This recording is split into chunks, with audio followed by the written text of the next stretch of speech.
नमस्कार, मैं हूं आपके साथ नम्रता। दक्षिण एशिया में इस वक्त काफी हलचल है। कहीं युद्ध की तैयारी हो रही है तो कहीं कोई देश किसी देश को धमका रहा है।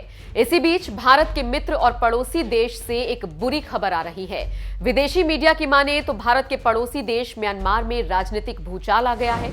म्यांमार की सबसे बड़ी नेता आंग सान सू की, राष्ट्रपति और कई अन्य बड़े नेताओं को सेना ने हिरासत में लिया है और बताया जा रहा है कि सेना ने तख्ता पलट कर दिया है। म्यांमार मिलिट्री टेलीविजन के मुताबिक सेना ने 1 साल के लिए देश को अपने नियंत्रण में ले लिया है।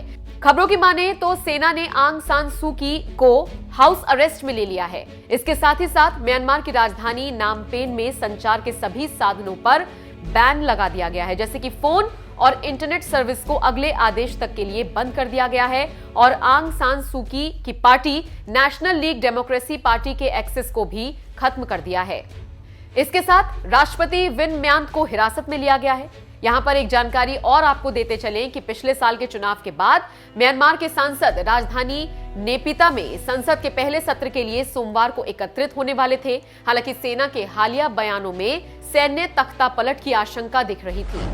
सू की पार्टी ने संसद के निचले और ऊपरी सदन की कुल 476 सीटों में से 396 पर जीत दर्ज की थी, जो बहुमत के आंकड़े 322 से कहीं ज्यादा था। लेकिन राजनीतिक जानकारों की माने तो सेना और सरकार के बीच उस वक्त तनाव पैदा हो गया जब सेना के एक प्रवक्ता ने अपने संवाददाता सम्मेलन में एक पत्रकार के सवाल के जवाब में सैन्य तख्ता पलट की आशंका से इनकार नहीं किया। Commander in chief senior general Min आंग लाइंग ने धमकी भरे शब्दों में कहा था कि अगर कानून को सही तरीके से लागू नहीं किया गया तो संविधान को रद्द कर दिया जाएगा। इसके साथ साथ देश के कई बड़े शहरों की सड़कों पर बख्तरबंद वाहनों की तैनाती से सैन्य तख्ता पलट की आशंका बढ़ गई। कुल मिलाकर ये बात स्पष्ट हो गई है कि म्यांमार में सेना ने तख्ता पलट कर दिया है। अब देखना होगा कि आगे क्या होता है। वहीं भारत समेत दुनिया की नजर म्यांमार पर है। देखना होगा आगे क्या होगा।